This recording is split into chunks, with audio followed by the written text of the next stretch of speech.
숲에서 죽었을 것이라 여겨졌던 훌트브란트의 귀 안에 성 안의 모두가 깜짝 놀랐다. 더구나 아름다운 아내까지 함께인 것을 보고는 더없이 환호했다. 오직 단 한 사람, 베르탈다만 제외하고 말이다.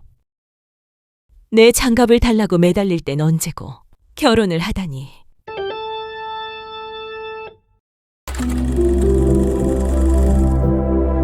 소설 영화관 구독, 좋아요 부탁드립니다. 부탁드립니다.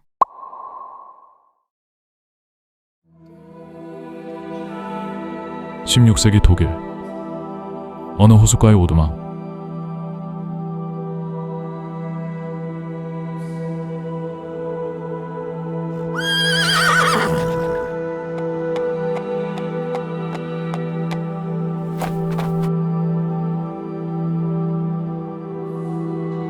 숲에서 길을 잃었습니다.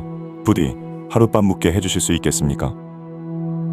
누추한 오두막이라도 괜찮다면야 문제 없소이다.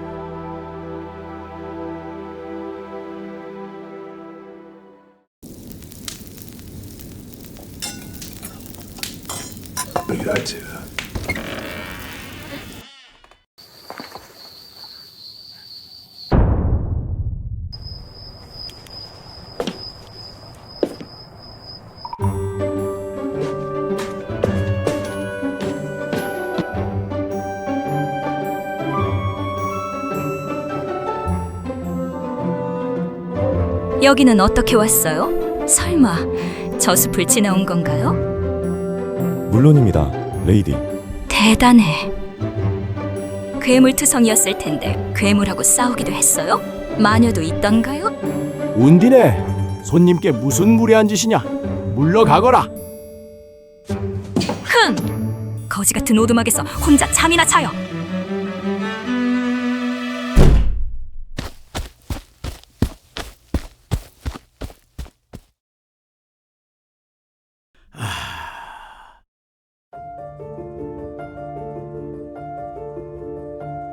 사실 저 아이는 우리의 친딸은 아니라오.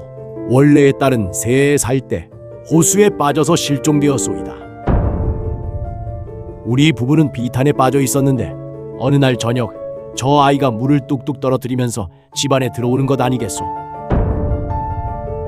묘한 기운을 풍기는 아이였어요. 자기는 엄마와 함께 배를 타다 물에 빠졌다는 것만 기억할 뿐 그 외에는 아무것도 기억하지 못했소이다. 결국 처지가 비슷한 사람들끼리 가족이 된 것이죠.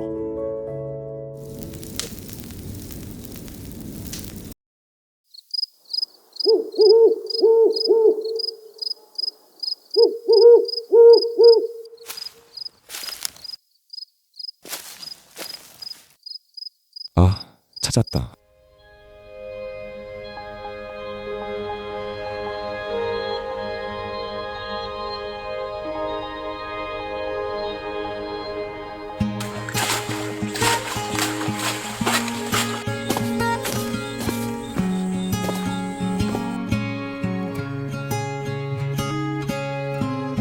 여기라면 아무도 우리를 방해할 수 없어요. 내가 숲을 지나온 일이 그렇게 궁금한가요?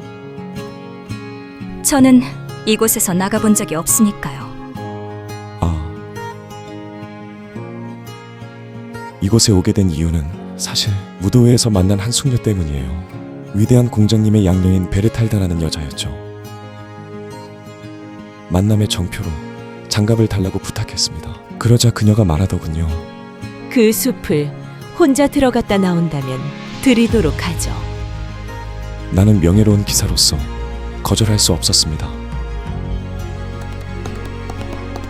숲은 무섭더군요. 널 구워먹으려고 장자를 모으고 있었지.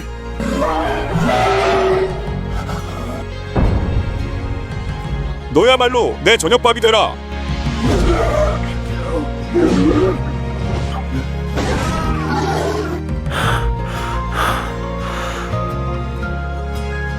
그런 위험들과 싸우다가 길을 잃고 이 오두막에 이르게 된 겁니다. 대단해요. 우리 돌아가요. 아버지가 걱정하고 계세요. 알겠어요. 당신이 옳다고 생각한다면 나는 따를게요.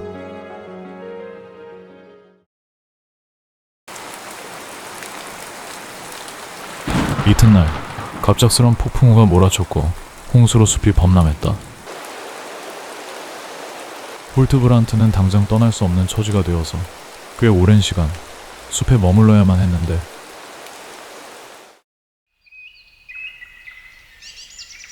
그런데 오히려 그 기다림의 시간은 행복과 즐거움으로 다가왔으니 운디네와 지내는 사이 베르탈다에 대한 마음은 식어버렸고 운디네의 순수함에 매료되었기 때문이었다.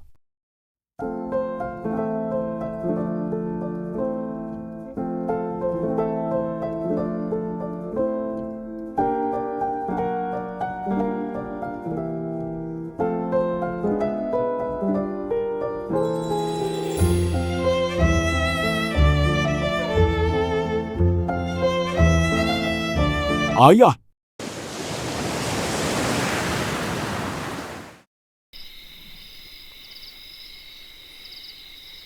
홀트브란트, 난 사실 영혼이 없어요.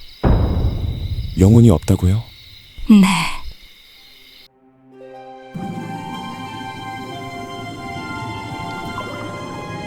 운디네라는 이름은 사실 저 하나만을 뜻하는 게 아니에요. 운디네는 물의 정령들 중 한 종족이랍니다. 우리는 수정돔 속에, 산호숲 속에, 빛나는 조개 껍데기 속에 살고 있어요. 그들은 아름다운 존재들이에요. 때로는 어부들이 인어의 노래를 듣기도 하죠. 그런데 우리들에겐 치명적인 결점이 있어요. 우리는 영혼이 없답니다. 죽으면 아무것도 남지 않는 존재들인 것이죠.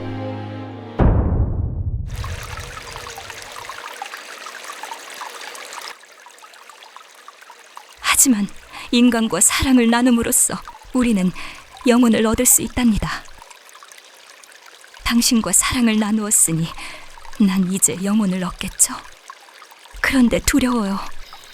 당신이 날 배신한다면 그 고통은 영혼이 없는 존재로 살던 것보다 더 끔찍하지 않겠어요? 그러니 나를 떠날 작정이라면 지금 떠나요.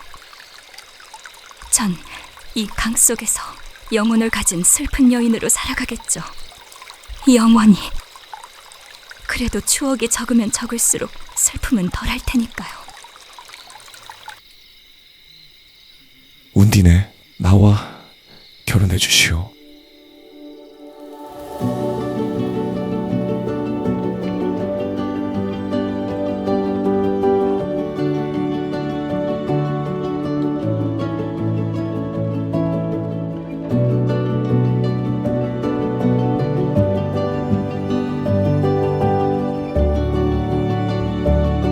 숲에서 죽었을 것이라 여겨졌던 훌트브란트의 귀환에 성 안의 모두가 깜짝 놀랐다.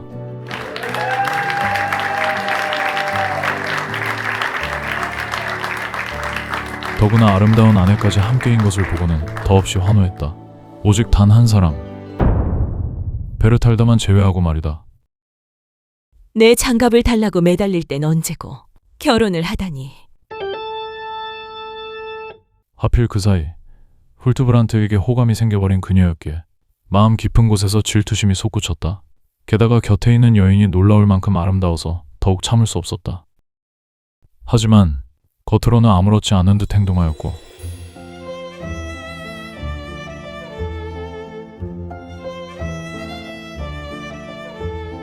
점차 두 여인 사이에도 다정한 우정이 싹트기 시작하였는데 그러던 어느 날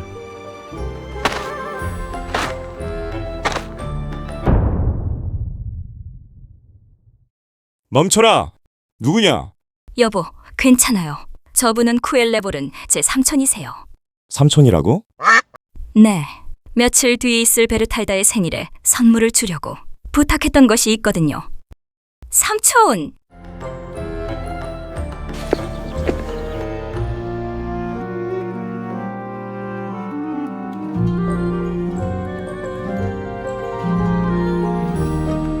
삼촌이 엄청난 비밀을 알려주고 가셨어요. 베르탈다? 당신의 생일을 기대해주세요. 그리고 마침내 베르탈다의 생일. 그녀의 양부모인 공작과 공작 부인은 그 어느 때보다도 성대한 연회를 베풀어 주었다. 동시에 수많은 사람들이 그녀의 생일을 축하해 주었는데 베르탈다. 축하해요. 고마워요. 베르탈다. 당신에게 소개시켜줄 사람들이 있어요. 그때 말했던 선물이에요.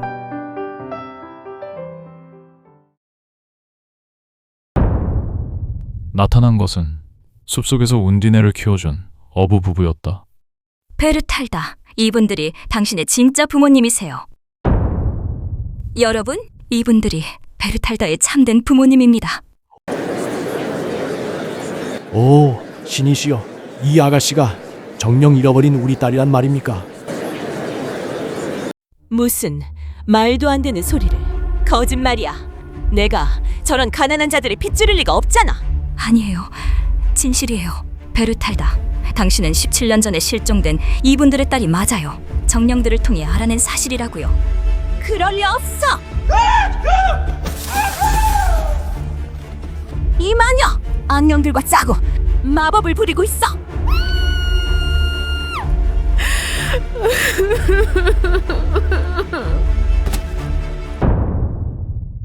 장내의 분위기는 급속히 싸늘해졌다. 손님들은 베르탈다의 거친 행동에 실망을 감추지 못했고 공작은 기절한 수양딸을 서둘러 방으로 옮기라 명했다. 그리고 운디네가 말한 것의 진실을 조사하도록 지시했다. 잠시 후 공작이 돌아와 조용히 통보했다. 운디네의 말은 모두 사실입니다.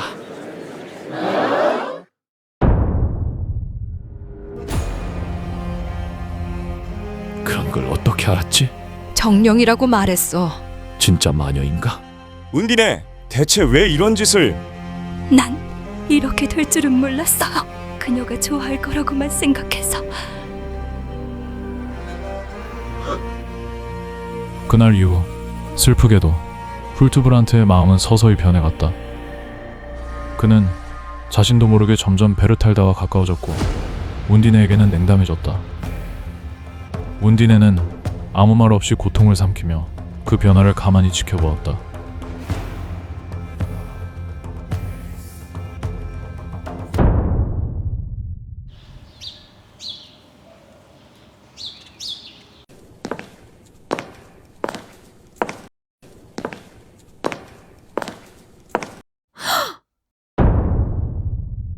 뭐지?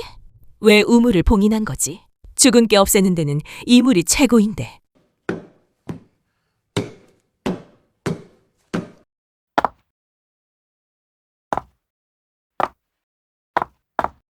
우리의 평화를 위해서 그 우물은 막아두어야 해요. 흥,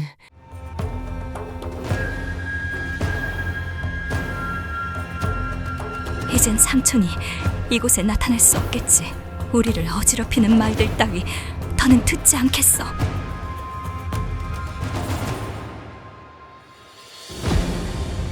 그러던 어느 날 훌트브란트는 두 여인을 모두 데리고 다뉴브 강으로 소풍을 나섰다. 그러자 운디네는 배를 타기에 앞서 한 가지를 간청하였는데 부탁이에요. 물 위에서만큼은 절대 저주의 말을 내뱉지 말아주세요. 물 속에는 저를 지키는 존재들이 있어요. 당신의 목소리가 거칠어지면 그들은 저를 데려가려 할 거예요. 알겠소. 그런데 아름다워. 뭐지?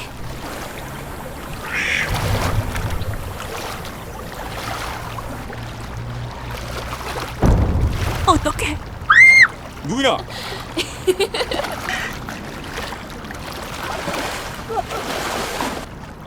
이런 제게 저주받은 강 같으니라고 빌어먹을 악령 새끼. 홀트브란트, 제발 물 위에서는 그런 말을 하지 말아줘요. 베르탈다, 대신 이것을 줄게요. 그리고 저들에게 더는 장난치지 말라고 제가 부탁할게요. 부탁한다고? 닥쳐라. 아직도 그들과 어울린단 말이냐? 이런 마녀 같은 여자. 이럴 거면 그냥 물의 세계로 꺼져버려. 어떻게 그런 말을...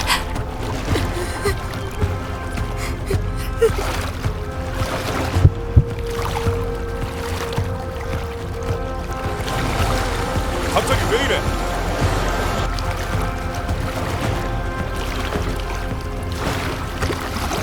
운디네. 운디네!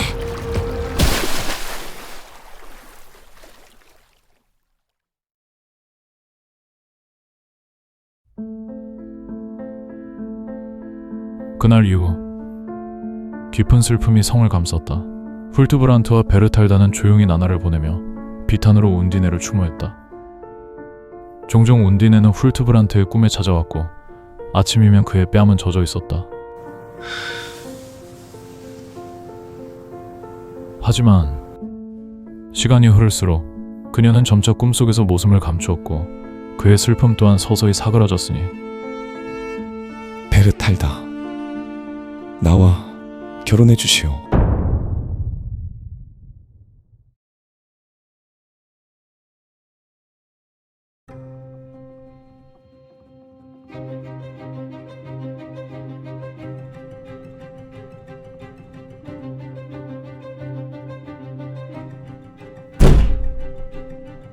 이 결혼은 하면 안 돼요. 운디네가 나의 꿈에 나타나 눈물로 간청했소이다. 그대들의 결혼을 멈추어 달라고. 그녀는 아직도 당신을 사랑하고 있고 이 결혼은 근화를 부를 것이라 했소. 꿈은 꿈일 뿐이오. 훌트브란트가 다른 여자와 결혼을 하는군. 그렇다면 이제 해야 할 일을 할 때다. 그의 목숨을 가져와라. 안 돼요. 그럴 수 없어요. 무슨 소리? 혼인의 맹세는 신성한 것이다. 그것을 어기면 죽음뿐이야. 안 돼요. 그리고 이런 날이 올까봐 전 이미 그와의 길도 막아두었어요. 우물을 막았기 때문에 나는 그에게 갈 수도 없어요. 그까짓 것이 얼마나 버티는지 보자꾸나.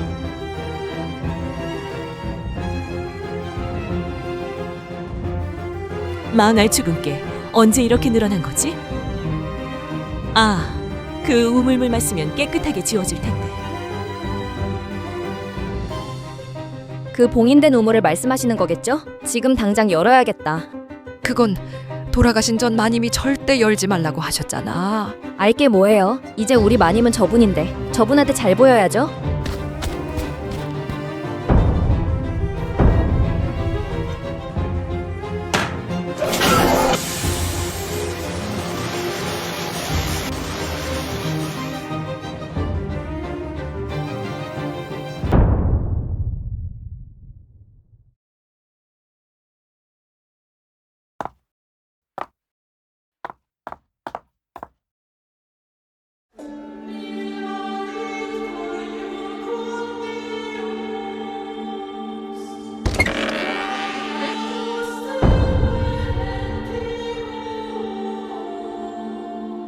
우물이 열렸어요. 그래서 저도 돌아왔어요.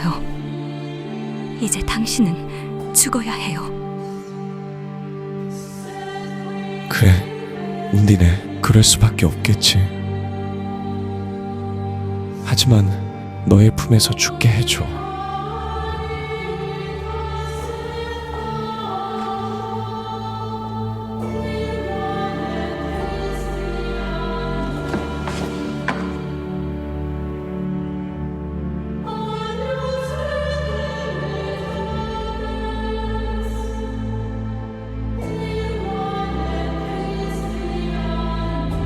며칠 후 훌트브란트의 장례식이 열렸다. 사제 하일만의 인도로 조문객들이 무덤가에 원을 이루고 무릎을 꿇자 그들 사이에 하얀 베일을 쓴 이방인이 조용히 나타났다. 모두가 기도하듯 머리를 숙였다. 그리고 다시 고개를 들었을 때 그녀는 사라지고 없었다.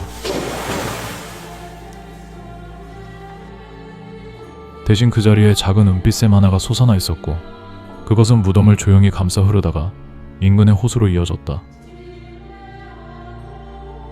사람들은 그 샘을 운디네의 샘이라 불렀다. 거절당하고 버려진 운디네는 그곳에서 여전히 사랑으로 남편을 감싸 안고 있다면서 말이다.